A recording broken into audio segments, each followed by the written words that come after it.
kan gue pasti sering dibilang nih, Kania kalau punya anak didebat tuh bayinya tuh.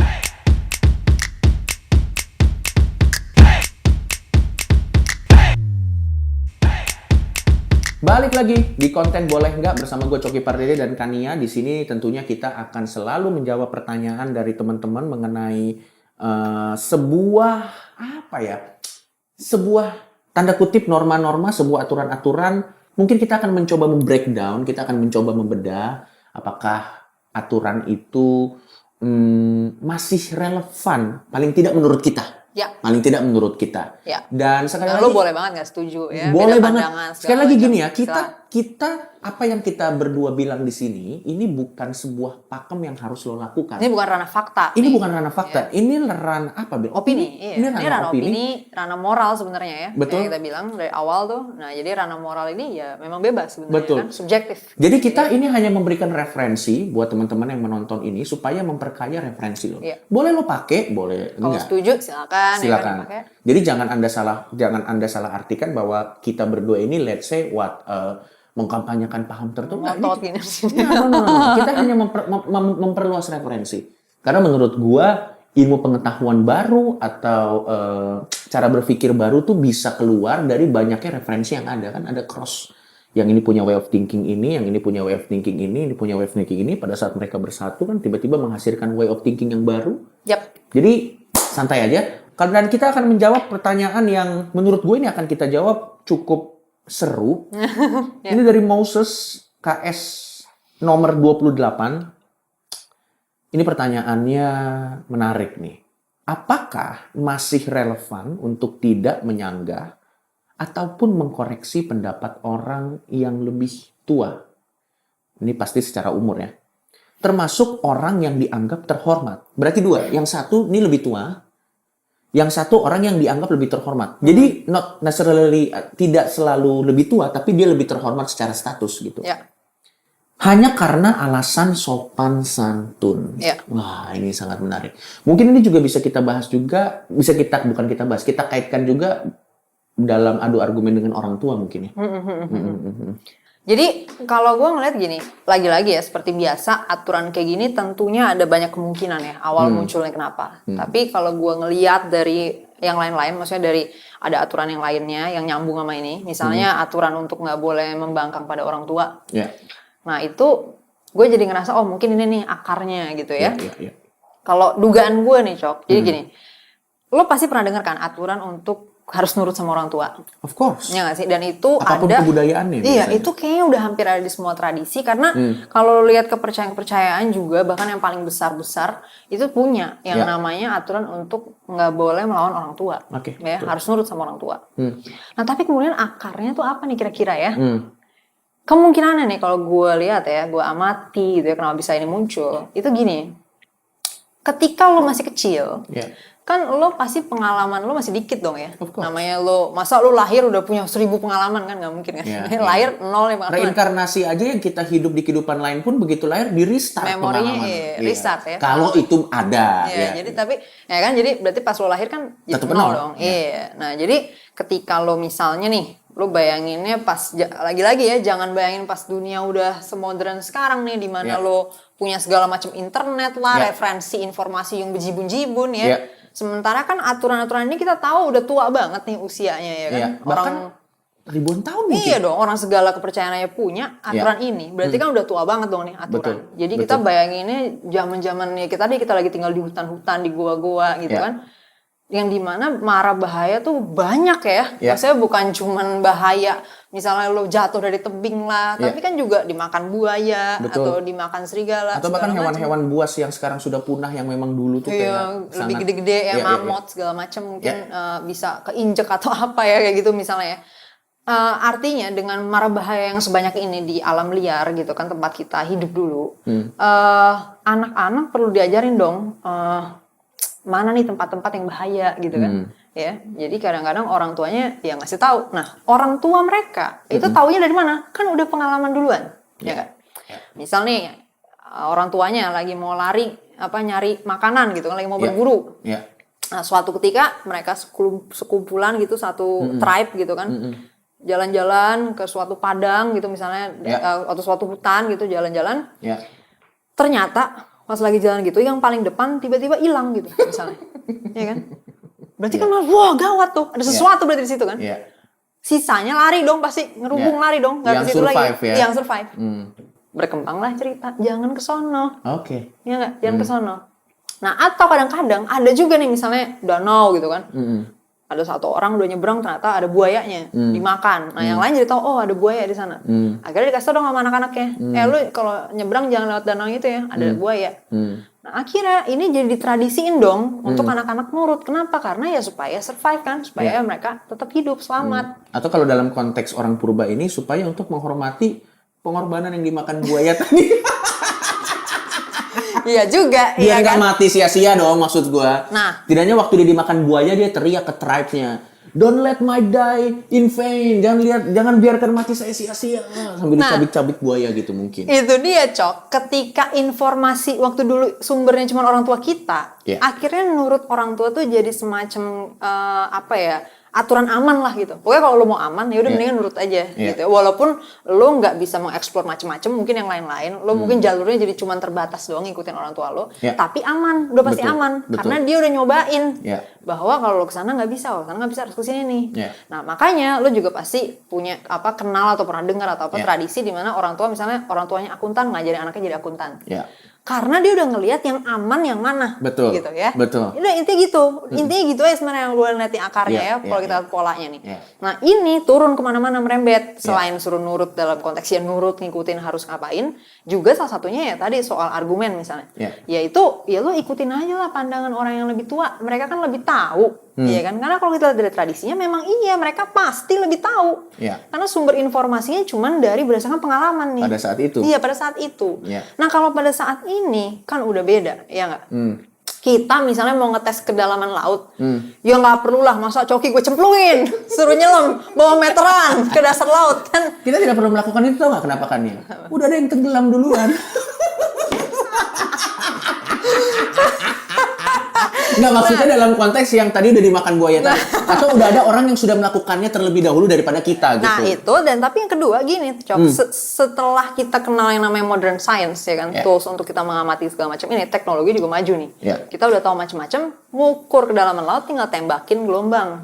Jadi kita nggak perlu lagi coki gue cemplungnya ngapain lagi ya kan. Nah dengan kemajuan segala macam ini kita dapat informasi nggak terbatas lagi sama pengalaman. Betul. Nah itu yang paling penting. Jadi nggak perlu lagi ada orang suruh nyemplung lu ke danau buaya buat tahu di situ ada buaya. Gitu Cok. Karena kita udah punya macam-macam perangkat buat ngecek ada nggak buaya di situ. Betul. Oke, berarti mungkin kalau gua sedikit kasih pandangan juga, mungkin berarti menurut kepada orang tua ini bisa kita lakukan sampai kita ada di umur tertentu. Karena memang risikonya juga tinggi kalau lo ngecek-ngecek. Let's say kita masih balita, ya menurut gue sih kita ya harus menurut orang tua karena kapasitas kita pada saat itu dalam menyerap informasi, dalam menyerap referensi dan yang lain-lain belum dewasa sehingga kita belum bisa menentukan jalan kita sendiri. Dan kita juga belum tahu misalnya faktanya yang mana nih yang benar gitu kan segala macam. Kalau masih balita 5, 6 tahun, 7 atau 8 tahun mungkin. Walaupun ini setiap orang berbeda-beda ya karena juga ada anak umur 8 tahun yang dia sudah dewasa juga. Ya tapi pada umumnya, kita ambil pada umumnya aja, menurut orang tua itu masih make sense. Tapi yang mungkin akhirnya orang tua jadi lupa adalah kadang mereka menggunakan ini menjadi kartu as. Seolah-olah nanti pada saat sudah umur 25, 26, 27, 28, 29, 30, kita bahkan tidak boleh mempertanyakan atau berbeda pandangan dengan orang tuanya. Dan lebih parah lagi kalau posisinya dia tuh salah. Gitu. Nah, itu udah lebih parah itu lagi. Itu sudah wadididau. Jadi di sana di danau nggak ada buaya, padahal padahal ternyata ada buaya. Nah kita nyemplung di situ kemakan buaya semua karena informasi ternyata salah. Kan gimana kan kayak gitu kan? Nah jadi gue lihat lagi ya ujung-ujungnya nih Cok, nih balik lagi soal esensi juga. Jadi kalau kita ngeliat ada esensi kayak gini, kan berarti apa sih ujungnya banget nih dalamnya yang harus kita pegang ya. Berarti kan adalah intinya anak-anak biar aman gimana gitu kan. Nah, at some point dalam hidupnya dia bukan cuma butuh aman kan, tapi Betul. dia butuh bahagia. Betul. Jadi dengan pilihan-pilihan dia ya maksudnya kalau dia mau yang bikin dia happy gini-gini, ya kita bisa dong melihat argumen-argumennya apa, bukan Betul. cuma nyuruh dia nurut doang ya kan. Betul. Jadi kita bisa itu aja sih, intinya kita fokus ke esensinya tuh apa. Jadi Betul. kita bukan berpegangan pada label atau aturan bahwa Betul. nurut sama orang tua. Betul. Ya, kayak tadi lo Betul. jelasin. Betul. Mungkin pada usia tertentu iya ya. Bayi masa suruh mau debat ngapain juga ya. Ini bayi 2 bulan, ayo debat saya ya. Ya gue juga ngasih gila itu juga. Kan gue pasti sering dibilang nih, Fania kalau punya anak didebat tuh bayinya tuh katanya. Iya gila, Cok. Gue dibilang gitu, Cok. Katanya. Nggak nih, ya sesuai terms and condition aja lah. Iya, maksudnya. ya kita juga melihat dong. Kalau Iya. misalnya tadi anak 8 tahun ternyata udah bisa nih berargumen gini-gini, fakta-faktanya juga bener. Ya Iya. udah, Orang ya kita tua harus terima legowo dong. loh menurut Iya, gua. namanya itu faktanya jelas kok. Oh, enggak. Misalnya dia bilang, enggak Pak, aku ngeliat gini-gini loh datanya, lihat nih gitu kan. Misalnya dijelasin sama dia nih, aku lihat nih data di sini, kayak gini loh. Beda, salah tuh yang Papa bilang. Dan gua ngeliatnya ya orang tua harusnya mengikuti faktanya dong, yang Betul. update juga dong Betul. dengan fakta. Dan mungkin ini dari sisi orang tua, mungkin ada teman-teman yang nonton ini yang adalah orang tua. Kita harus ingat bahwa anak kita tuh bukan kita. Iya, Apa dia yang- adalah individu baru. Itu adalah ini dia. Memang cetakan mukanya mirip. Iya, ada mirip ya. Iya, Memang mirip. cetakan mukanya mirip. Tapi kan preferensinya, makanan kesukaannya, atau bahkan betul yang tadi lo bilang, apa yang membuat dia bahagia, beda dong dengan orang tua. Dan kadang memang ada, ya ini harusnya orang psikologi yang ngomong ya. Tapi dari pengalaman gue dan dari teman-teman, sebisa aja gue bilang. Tapi kadang orang tua tuh merasa bahwa apa yang baik buat dia dikasih ke anaknya dan dipaksakan. Nah itu karena background yang tadi kan, yang Betul, awal tadi. betul. Nah cuman emang coknya juga penting nih, lo harus tahu bahwa kebiasaan-kebiasaan kita di zaman dulu ini kadang-kadang tuh emang jadi masuk nih ke dalam biologi kita gitu ya. Maksudnya kadang-kadang itu menjadi tendensi insting gitu. Ya. Jadi kita akhirnya punya insting untuk jadi kayak gitu yang tadi lu bilang. Enggak udah nurut aja gitu kan. Nah kadang-kadang dia juga nggak punya alasan rasional ya sebenarnya kenapa orang terus nurut. Ya. Karena instingnya itu udah kebangun dari hasil Ya. berapa ratus ribu Oke. tahun ini kita kayak gitu Cok sebenarnya. Jadi berarti sebenarnya kalau misalnya kita bikin simple adalah apakah kita boleh mendebat orang tua? Boleh-boleh aja. Kalau lu punya argumen yang valid, Iya. kalau lu punya argumen yang valid, ya silakan debat. Harusnya boleh-boleh aja. Harusnya boleh-boleh aja. Ini opini kita ya. Iya. Apalagi kalau misalnya lo, ya tapi tinggal lo taker aja. Lo punya emosi nggak? Lo punya energi nggak untuk selalu mendebat orang tua lo? Kalau ini tips dari gue ya. Ini opini dari gue.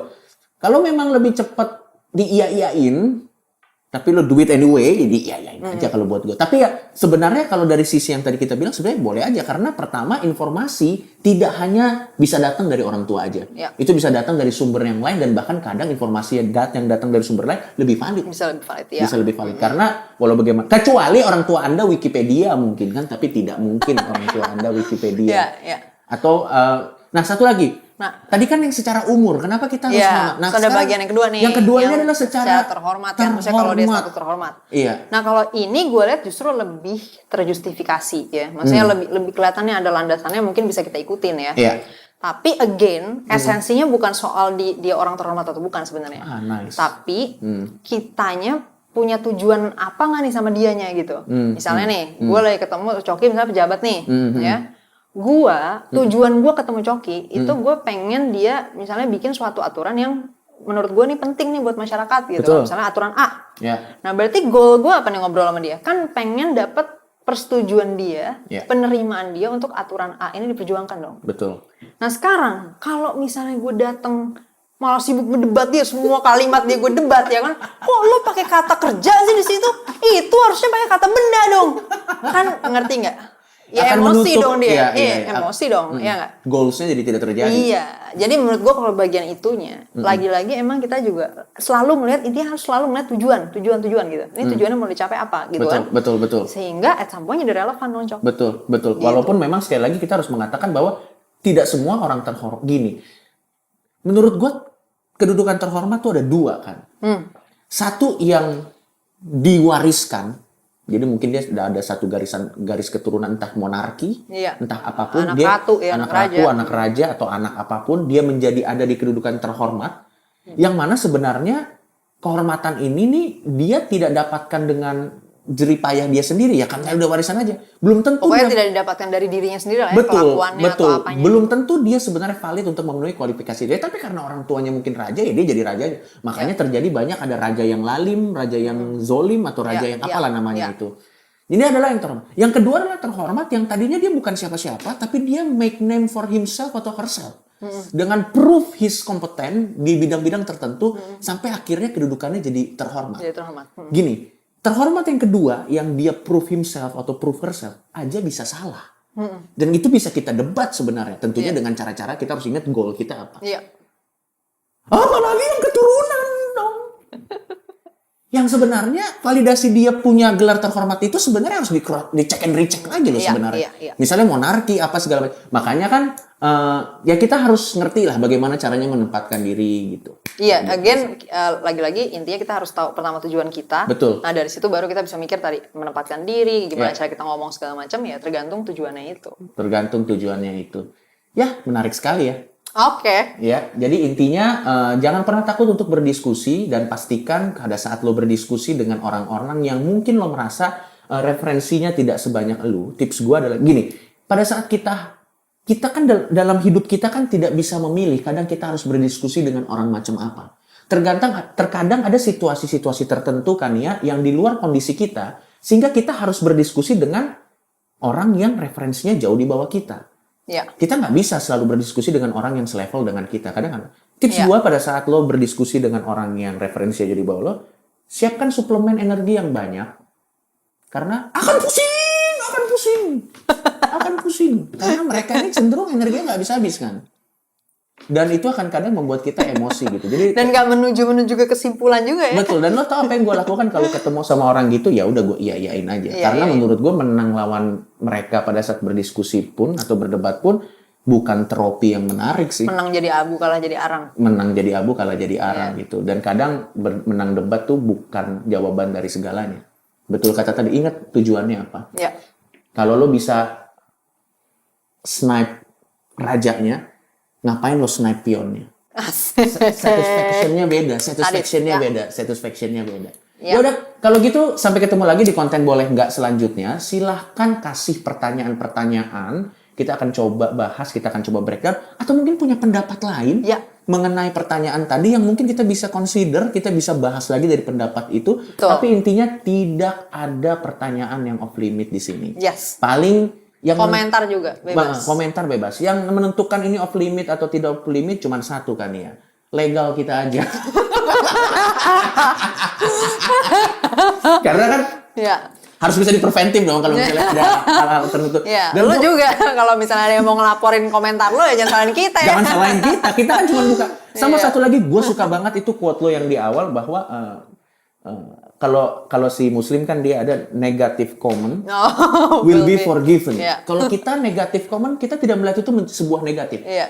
Critical comment will be encouraged. Yes. Kita tidak memaafkan, tapi kita mengencourage. Yes. Oke, gitu aja. Kalau gitu, gue Coki Pardede. Kan Cita. Sampai ketemu lagi di konten boleh nggak? Bye bye.